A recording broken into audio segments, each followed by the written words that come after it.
الرجيم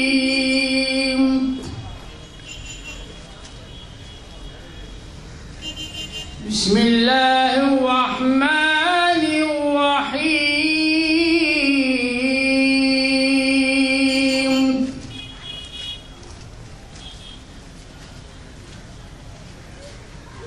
هو الذي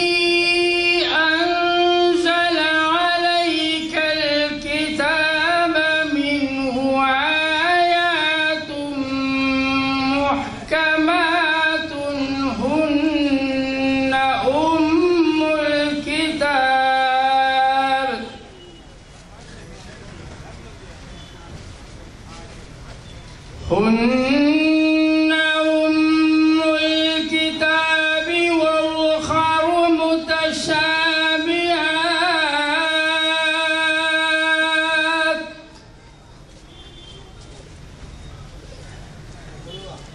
فأما الذين في قلوبهم زيغ فيتبعون ما تشابه منه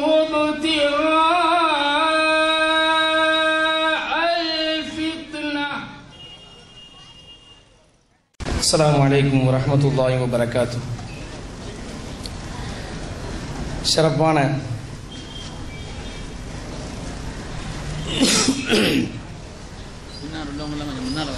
ஷரியத் விளக்க இந்த பொதுக்கூட்டத்திற்கு தலைமை தாங்கி நடாத்தி தந்து கொண்டிருக்கக்கூடிய எங்கள் மஜ்லிஸ் உலமா சபையினுடைய தலைவர் அல்ஹாஜ் சதகத்துல்லா ஹஸரத் அவர்களையும், துவக்கமாக அருள்மறையாம் திருமறையை ஓதி தன்னுடைய இனிய குரலால் ஓதி அல் குர்ஆனுல் நம்மை பரவசப்படுத்திய எங்கள் மஜ்லிஸ் உலமா சபையினுடைய மூத்த ஆலிம் பெருமகனார் சாவுலமீர் ஹஸரத் அவர்களையும், இந்த கூட்டத்திற்கு துவக்க உரையாற்ற இருக்கின்ற எங்கள் சபையினுடைய சிறப்பான ஆலோசகர் ஹஸ்ரத் பி.ஏ. ஹாஜா ஹஸரத் அவர்களையும், கருத்துரை வழங்க இருக்கின்ற எங்கள் சபையினுடைய மூத்த பெரும் உலமா ஹைதர் அலி ஹஸரத் அவர்களையும், பல சிரமங்களுக்கு இடையிலும் காலத்தின் கட்டாயம் கருதி இந்த பொதுக்கூட்டத்திற்கு வருவதற்கு இசைவு தெரிவித்து மிக நீண்ட நெடிய பயணம் செய்து வருகை தந்து நவீன குழப்பங்களுக்கு உண்மையான விளக்கத்தை உறுதிமிக்க அறுதியிட்டு சொல்லும்படியான ஆதாரங்களோடு நவீன குழப்பவாதிகளுக்கு சாட்டையடி கொடுப்பதற்காக வேண்டி வந்திருக்கின்ற பெங்களூர் சபீலுர் ரஷாத் அரபிக் கல்லூரியினுடைய தகுதிமிக்க பேராசிரியர் மௌலானா அல் ஹாஃபில் அல்ஹாஜ் எஸ் சைபுத்தீன் ரஷாதி ஹஸரத் அவர்களையும்,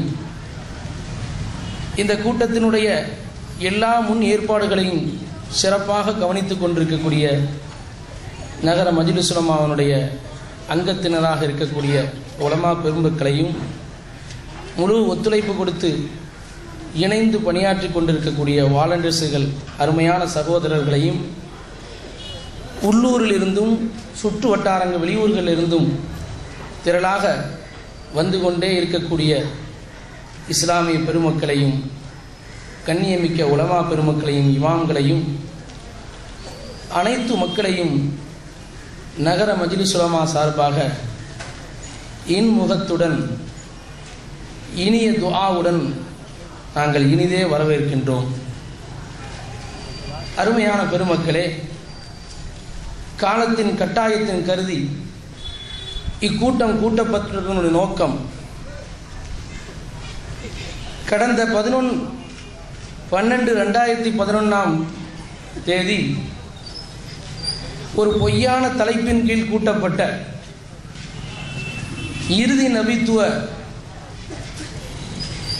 இறுதி நபித்துவத்தை பற்றி எடுத்து கூற வருவதை போல உள்ள ஒரு தோற்றத்தை ஏற்படுத்தி அவர்களுடைய வழக்கமே எப்பொழுதும் தலைப்பின் கீழ் பேசுவது அவர்களுடைய நோக்கம் அல்ல. அதை கொண்டு உளறலும் இல்லாத உள்ளாத பொய்கான கருத்துக்களையும் தெளிவுரைகளையும் தெளிவாக சொல்வதைப் போல சொல்லி காட்டுவதும்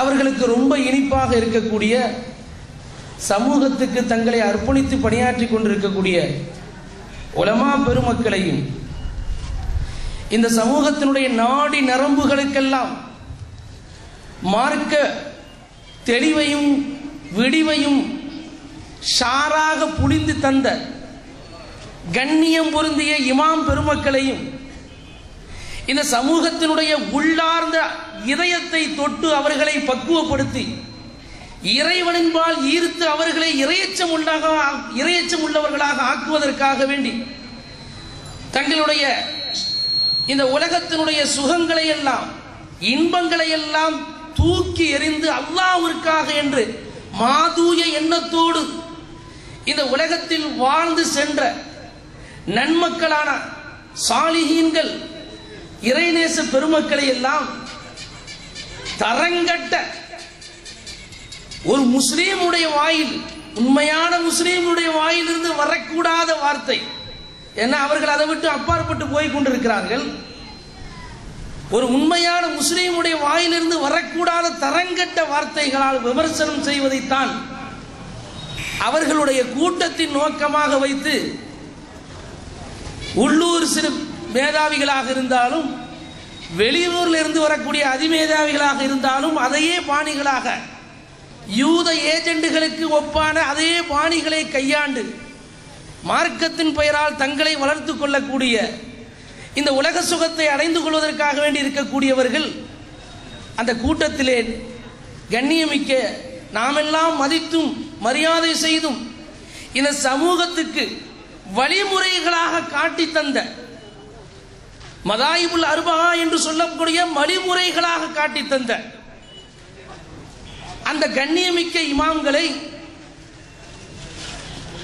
கிழிந்து பிரிந்து கிடக்கின்ற பிரிவினர்களாகிய இவர்கள்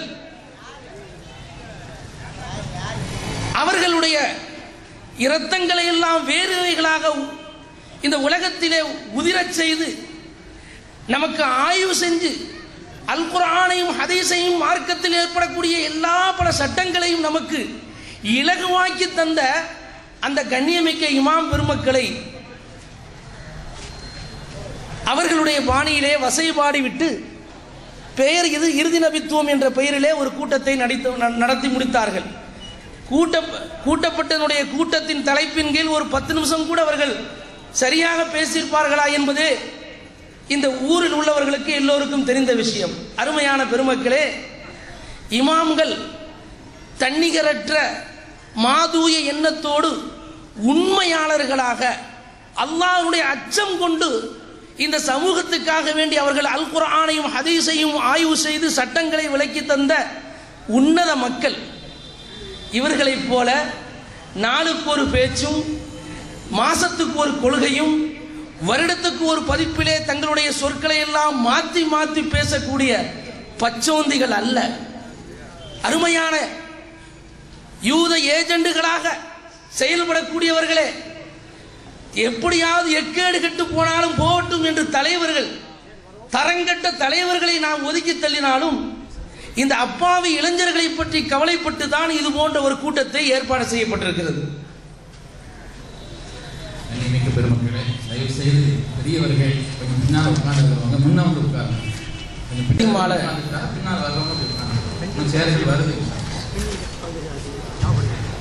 அருமையான தாய்மார்களும் இந்த மார்க்க தெளிவை பெற வேண்டும் என்ற நன்னோக்கத்திலே பள்ளிக்கு எதிர்புறத்தில் இருக்கக்கூடிய அல்பயான் ஸ்கூலிலே சிறப்பாக இடவதி செய்யப்பட்டிருக்கிறது.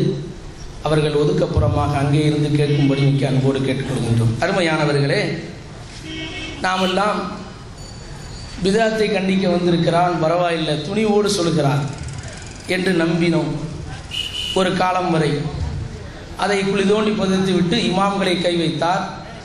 அது முடிஞ்ச பிறகு சஹாபாக்களை கை வைத்தார், ஹதீஸை கை வைத்தார், ஃபிக்குகளை தான் இமாம்களோடு அதையும் சேர்த்து அவன் விளையாடக்கூடிய விளையாட்டெல்லாம் விளையாடி விட்டார்களே.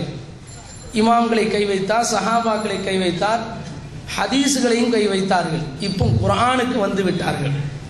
ஒரு விஷயத்தை விளங்கிக்கிறணும்.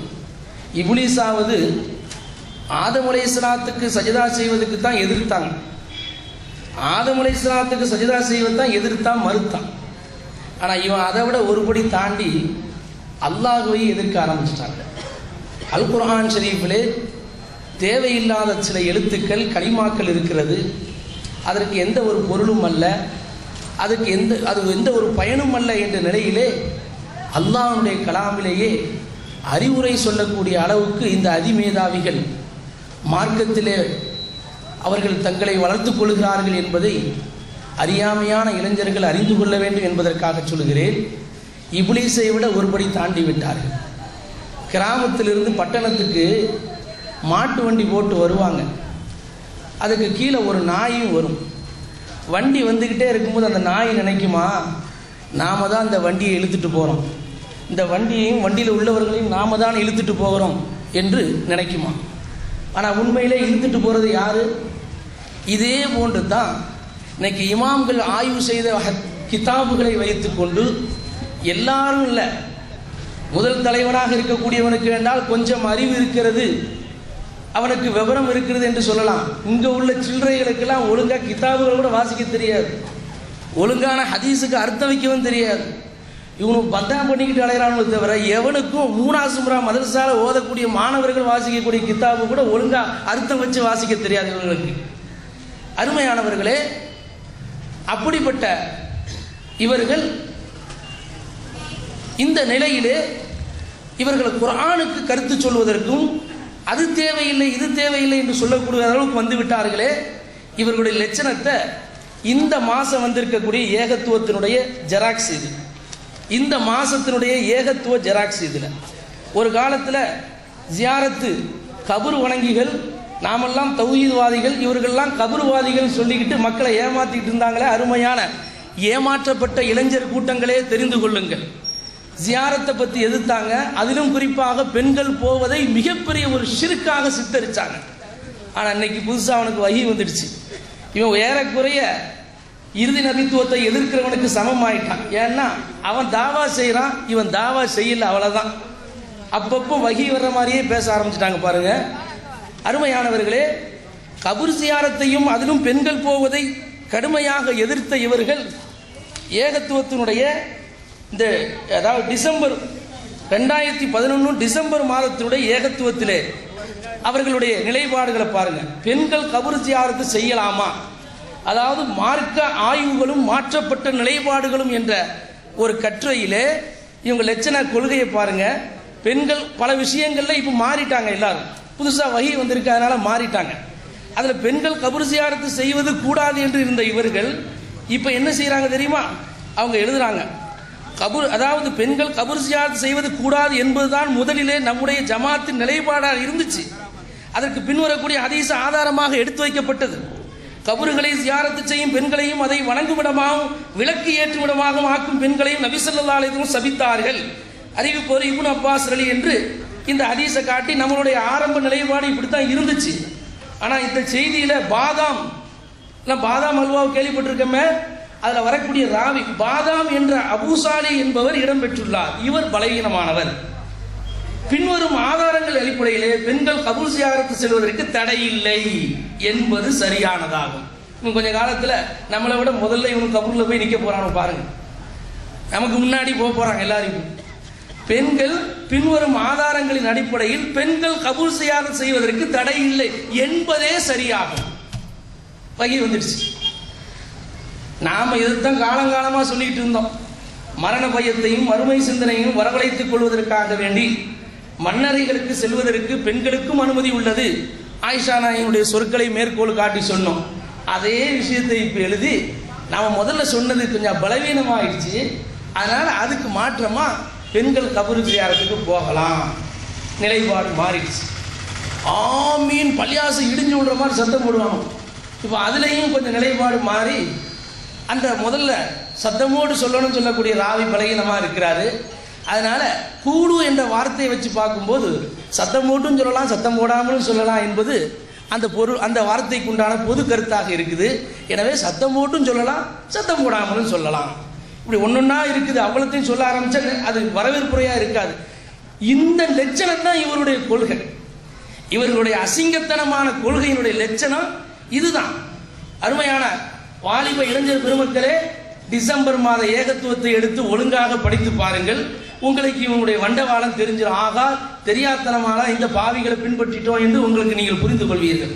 அப்படிப்பட்ட இந்த காலகட்டத்திலே இது போன்ற வாலிபர்களுடைய நிலைகளை உணர்த்தி அவர்களுடைய மனோநிலையை மார்க்கத்தினுடைய தெளிவின்பால் கொண்டு வருவதற்குத்தான் இப்படிப்பட்ட கூட்டம் ஏற்பாடு செய்யப்பட்டிருக்கிறது.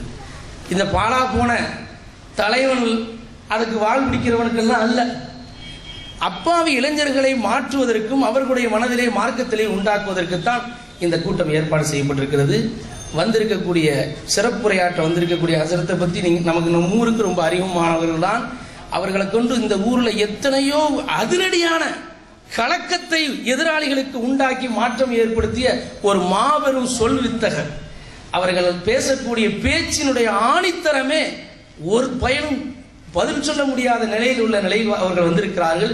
எனவே கூட்டத்தின் கடைசி வரை எல்லோரும் இருந்து இந்த மஜ்லிஸை, இந்த கூட்டத்தை சிறப்பிக்குமாறு மிக்க அன்போடு நகர மஜ்லிஸ் உலமா சார்பாக கேட்டுக்கொள்கின்றோம். அஸ்ஸலாமு அலைக்கும்.